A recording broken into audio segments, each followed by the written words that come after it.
කිසිදු ආසියානු කණ්ඩායමක් මේ වනතෙක් ලෝක කුසලානය ජයග්‍රහණය කළේ නැහැ.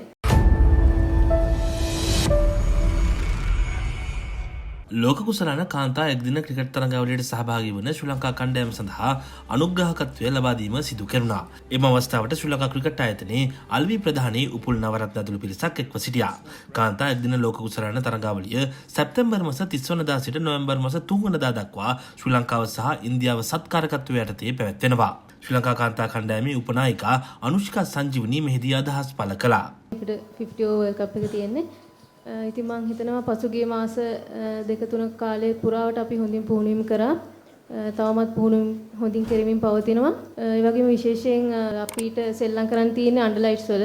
ඉතින් ශ්‍රී ලංකා ක්‍රිකට් ආයතනයේට ස්තුතිවන්ත වෙන්න ඕන අපිට ඒ ෆැසිලිටි එක අපිට ලබා දෙනවා පුහුණුවීම් සහ තරඟ සඳහා. ඉතින් මම හිතනවා හොඳ තරඟාවලියක් අපිට බලා ගන්න පුළුවන් කියලා. අනුෂ්කා මේ ශ්‍රී ලංකා කණ්ඩායමට කොයි වගේ අභියෝගයක්ද මේ ලෝක කුසලාන තරඟාවලදී අත්විඳින්න වෙන්නේ? විශේෂයෙන්ම ඕස්ට්‍රේලියාව 7 වරක් ෂූරෙන් වෙලා ඉන්නවා. දැන් උන් තමයි ප්‍රබලම කණ්ඩායම බඩ පත්‍රලා තියෙන්නේ. කොහොමද අනිත් කණ්ඩායම් වලින් එළවන අභියෝගය පිළිබඳව වචනයක් කිව්වොත්? ලෝක කුසලාන වලින් මම හිතන්නේ ඕස්ට්‍රේලියාව 7 පාරක්, එංගලන්තය 4 පාරක්, ඒ වගේම නිව්සීලන්ත 1 පාරක් තමයි ජයග්‍රහණය කරලා තියෙන්නේ. ඉතින් කිසිදු ආසියානු කණ්ඩායමක් මේ වනතෙක් ලෝක කුසලානය ජයග්‍රහණය කළේ නැහැ. ඉතින් මම හිතන්නේ අපිට අභියෝගයක් තියෙනවා. නමුත් මම හිතනවා අපි හොඳ සූදානමක ඉන්නවා, හොඳ මානසික මට්ටමක ඉන්නවා මේ ලෝක කුසලානයට හොඳින් මුහුණ දෙන්න.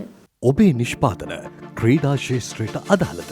එසේනම් ඉහළ ප්‍රතිචාර සඳහා ලංකාවේ අංක 1 ක්‍රීඩා නාලිකාවේ ඔබේ දැන්වීමක් ප්‍රචාරය කරගන්න.